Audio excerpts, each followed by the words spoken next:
Hi, I'm Matt Molinari. Thanks for finding my blog on supply chain management, specifically how it relates to the food and beverage industry. As you can see, I'm here in the liquor storeroom for my company, and I think that's kind of what drove my interest in supply chain management.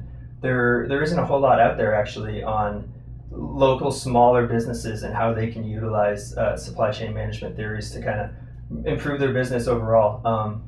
There's a lot out there on supply chain management, but a lot of it seems very complex, and I think that scares off some of the smaller businesses that could really utilize a lot of these ideas that bigger companies use, like Maersk or FedEx.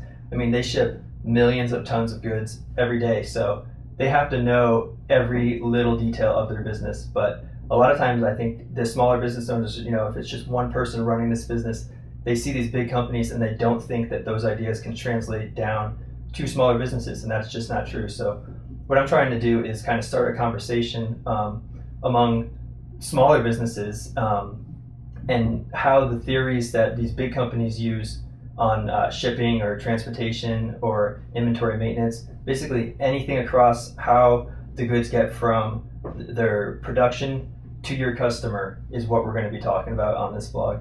And I'm kind of more interested in the food and beverage industry, so you will see me blogging about that more often than other things. You'll also see me sometimes touch on leadership issues or management issues, and I think it's pretty clear why. Management is in the title, supply chain management. So it has a lot to do with how you deal with other people, how you deal with your suppliers, and if you don't know how to manage those relationships, I think you're going to be in trouble, and that means your business is going to suffer because of it. So the better you can manage those relationships, the better off your business is going to be. So you will see me touch on leadership and management issues sometimes. What I'm really just trying to do is start a conversation. Like I said, there's not a whole lot out there for the little area specific to smaller businesses that I'm interested in. So if you have a smaller business, or even if you have a bigger business, I think there's a lot of ideas that I'm going to touch on that can really help you drive more revenue and cut your costs. A lot of companies, I think, don't even realize how often they actually use these ideas that supply chain management kind of encompasses.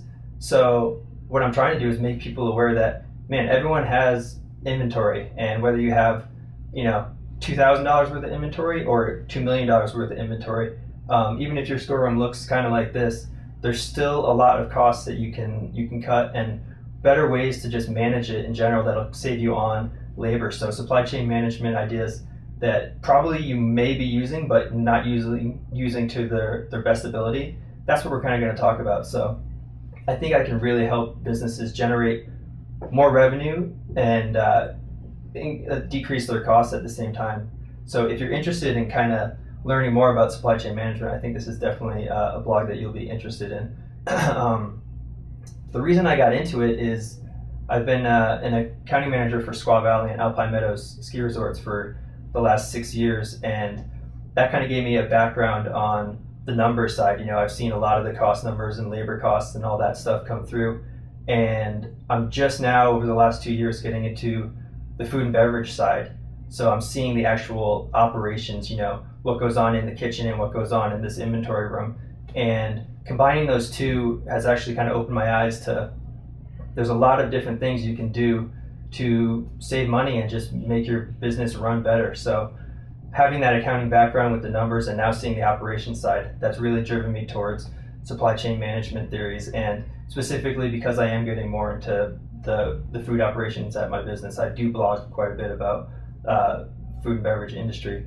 Like I said, there's not a whole lot out there, so I'm hoping to just really start a conversation about it. So if you have any questions or comments, definitely feel free to comment on my blog, or I have all my contact info listed there. You can find me on Twitter.